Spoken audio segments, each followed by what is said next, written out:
घर म्हणजे नक्की काय असतं? चार भिंती नाही.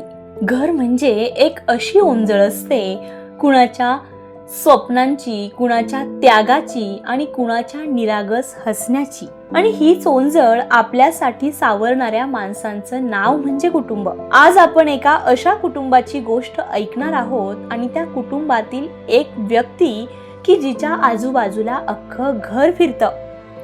ती असते कोणाची तरी मुलगी, बहीण, आई, सून, सखी, बायको, सासू, आजी आणि आयुष्यभर फक्त साथ देणारी.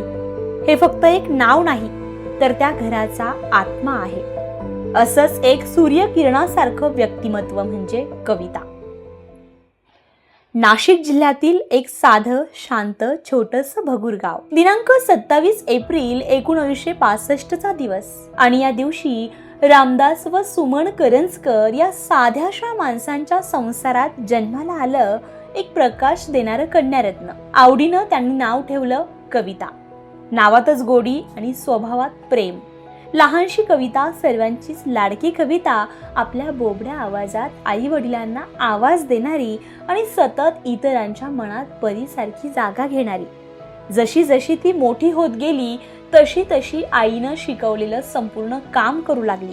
आई म्हणायची, ही मुलगी माझी सावली आहे, आणि बाबा अभिमानानं गावात सांगायचे, माझी कविता खूप मोठी होईल. घरकामाची लहानपणापासूनच आवड मनामध्ये रोवली गेलेली. शाळेमध्ये असताना मोत्यासारखी अक्षरं काढणारी, प्रत्येक शिक्षकाला आपल्याच वर्गात हवी हवीशी वाटणारी. काही वर्षांनी या घरात अजून एक कन्यारत्न जन्माला आलं, जिचं नाव ठेवलं वैशाली. वैशाली ही देखील तितकीच निरागस आणि गोड व सुंदर. खरं तर या दोघींना दोन आईंनी जीव लावून सांभाळलं. ती म्हणजे एक जन्मदाती आई सुमन आणि दुसरी म्हणजे रामदास व सुमन यांची ज्येष्ठ कन्या संगीता हिनं. खरं तर संगीता ही नावाप्रमाणेच प्रेमळ, काळजी करणारी, जबाबदारीनं सांभाळणारी. आपल्या दोन छोट्या बहिणींना आईसारखी जीव लावायची. वेळ प्रसंगी एखाद्या चांगल्या गोष्टीसाठी आईप्रमाणेच शिक्षाही द्यायची. मात्र स्वतः शिक्षा द्यायची आणि स्वतःच रडायची आणि पुन्हा आपल्या छोट्या बहिणींना जवळ घेत समजूत देखील काढायची. म्हणून ती फक्त बहीण नव्हती, तर दुसरी आईच होती. काही वर्षांनी पुन्हा या कुटुंबात अजून एका कन्येचं आगमन झालं, जिचं नाव आम्रपाली. आम्रपाली ही अतिशय खोडकर. लहानपणी आपल्या मोठ्या बहिणींना आपल्या तालावर नाचवणारी, आपल्या मोठ्या बहिणींच्या टिकल्या बांगड्या लपवणारी आणि सर्वांची लाडकी, सतत कोणाच्या तरी कडेवर राहणारी. रामदास व सुमन यांचं घर जणू या चार मुलींमुळे गोकुळ नगरीत झाली होती. मात्र काही वर्षातच या गोकुळ नगरीत एक कृष्ण जन्माला आला. मात्र आता या कृष्णाचं नाव काय ठेवायचं असा विचार सर्व बहिणींसोबतच रामदास व सुमन यांनाही पडला आणि सर्वांनी मिळून एक विचारानं नाव ठेवलं आकाश. खरं तर आकाशच्या जन्मापूर्वी प्रत्येक वर्षी येणारे रक्षाबंधन, भाऊबीजचे सण या चारही बहिणींना नेहमीच ओसाड वाटायचे.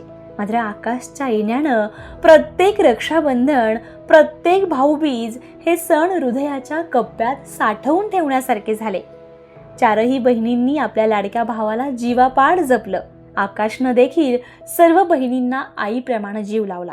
समाजाच्या कधी शांत, कधी धावत्या लाटांमध्ये कविताही मोठी झाली. कधी हळूच आईच्या पदरात लपणारी, तर कधी बहिणीच्या नजरेतून स्वप्न शोधणारी. कारण आता वेळ आली होती एका नव्या वाटेवर, नव्या प्रवासाला निघायची. रामदास आणि सुमन यांनी आपल्या लाडक्या लेकीचं लग्न केलं.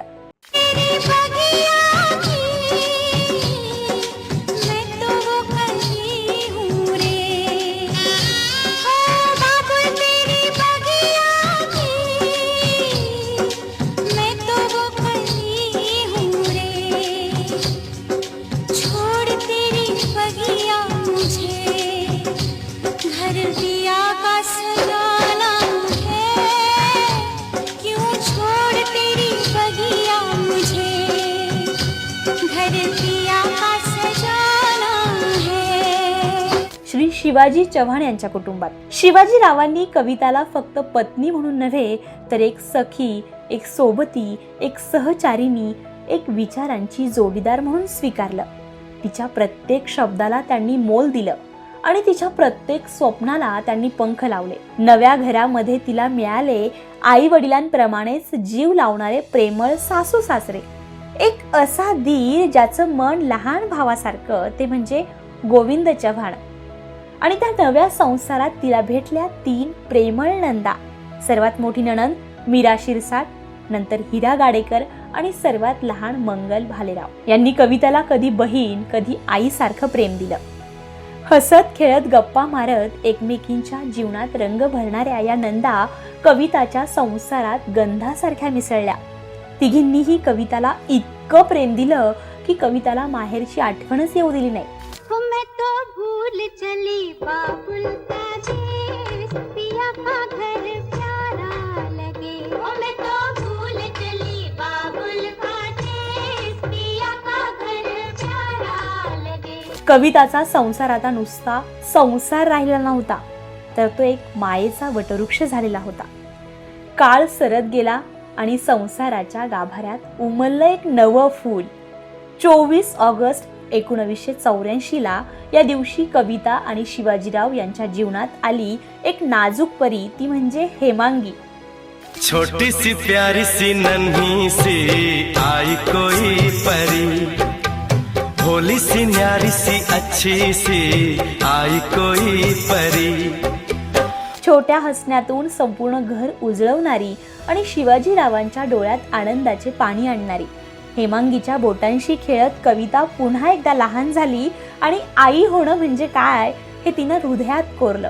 शिवाजीरावांनी आणि कवितानं मिळून अगदी जीवापेक्षा जास्त जपलं आपल्या या लाडक्या लेकीला.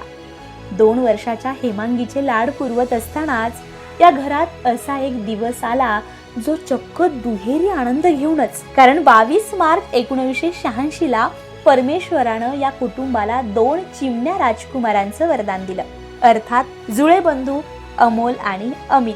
मेरे दो अनमोल रतन, मेरे दो अनमोल रतन. हेमांगीला मिळाले खास 2 जोडीदार, खेळण्यासाठी, भांडण्यासाठी आणि प्रेमासाठी. ती त्यांची मोठी ताई होती, पण आईसारखीच जपणारी. 3ही बहीण भावांनी मिळून घर अगदी गोकुळासारखं करून टाकलं. आपल्या 3ही मुलांचं पालन पोषण करता करता आनंदाचे दिवस कुटुंबात आले. मात्र 3 तिघाडा कामबिघाडा होऊ नये असं कदाचित परमेश्वरालाही वाटलं असेल. आणि दिनांक 13 फेब्रुवारी 1989 या दिवशी अजून एक खतरनाक, नाटकी, आगाऊ असा एक छोटासा राजकुमार म्हणजे आतिश जन्माला आला. आनंद उमंग भयो जय हो नंद लाल की, नंद के आनंद भयो जय कन्हैया लाल की. आता तर काय, घर म्हणजे नुसतं रणांगण झालं होतं. सारखी मस्ती, दंगा, गोंगाट, घरामध्ये नुसता पसारा. कविता मात्र आईच्या भूमिकेत संपूर्ण समर्पित. दिवसा कोणी जर मार खाल्ला असेल तर त्याला कुशीत घेऊन झोपायची. शिवाजीरावांची ही अवस्था देखील यापेक्षा वेगळी नसायची. मेरे बाद भी इस दुनिया में जिंदा मेरा नाम रहेगा, जो भी तुझको देखेगा तुझे मेरा लाल कहेगा, तेरे रूप में मिल जाएगा मुझको जीवन दोबारा. 15 ऑगस्ट आणि 26 जानेवारी या दिवशी तर सकाळी आपल्या 4ही मुलांना शाळेत नाश्ता करून पाठवण्यासाठी कविता मात्र सकाळी 4 वाजता उठायची आणि आपल्या 4ही लेकरांना खाऊ पिऊ घालून शाळेमध्ये पाठवायची. आनंदाचे प्रत्येक क्षण परमेश्वराच्या कृपा आशीर्वादानं जात होते. 4ही मुलं हळूहळू मोठी आणि समजदार होत होती. कविता आणि शिवाजीरावांनी त्यांचे संस्कार, विचार, शिक्षण आणि प्रेम कधीही कमी होऊ दिलं नाही. शिवाजीरावांचे कुटुंब जसे जसे वाढत गेले तसे तसे शिवाजीरावांनी प्रत्येक मुलाकरिता 1-1 रुपया मागे टाकायला सुरुवात केली. अनेक छोटे छोटे इन्शुरन्स काढून ठेवले. माझ्या सर्व मुलांना हक्काचं घर असावं असं शिवाजीरावांना वाटत असायचं आणि त्यांनी त्याकरिता दिवस रात्र मेहनत केली. आपल्या मुलांसाठी कविता यांनी देखील आपल्या अनेक इच्छा मनातच ठेवल्या. कधीही कोणत्याच गोष्टीचा त्यांनी आपल्या नवऱ्याकडे हट्ट केला नाही. मात्र 29 सप्टेंबर 2002 या दिवशी सकाळ नेहमीसारखीच होती. कविता आपल्या रोजच्या कामात गुंतलेली होती, मुलं आपल्या आयुष्यात. पण अचानक एक हाक आली, जशी काळजाला झिंझिने आणणारी, थांबायला लावणारी. शिवाजीराव अचानक हृदयविकाराच्या झटक्यानं कोसळले. हृदय थांबू पाहत होतं, श्वास थांबण्याच्या मार्गावर होता. आणि त्या क्षणी कविता घाबरली नाही. ती धावत गेली, मदतीसाठी ओरडली. डोळ्यात एकच प्रार्थना, देवा नको नको, अजून तरी नेऊ नकोस रे त्यांना. पण काळाचे वेळापत्रक ठरलेलं असतं. कधी ना कधी कोणाच्या तरी आयुष्याचा शेवट ठरलेलाच असतो. या घरात जिथे माणसं फुलासारखी फुलायची, तिथं अचानक काळाच्या वादळानं एक झाड मुळासकट उखडून टाकलं. शिवाजीराव गेले ते कायमचेच. कविता गप्प झाली. शब्द हरवले. आई पण, पत्नी पण आणि संपूर्ण घराचं खंबीरपण, या तिघांचं ओझं तिला एकट्यानं पेलायचं होतं. त्या रात्री कविता एकटी झोपली नाही, पण तिच्या बाजूला कोणीच नव्हतं. एकटं हृदय, अश्रूंनी ओलावलेली उशी आणि काळजातला तो असह्य शांत हंबरडा. कसं सांभाळू रे मी हे सर्व? कसं होणार सगळं? काय होणार? कसं होईल? काय करू? कसं जगू रे मी त्या शिवाजीरावांशिवाय? ती रडली. हो, ती गप्प बसली, काळजाला मिठी मारून बसली.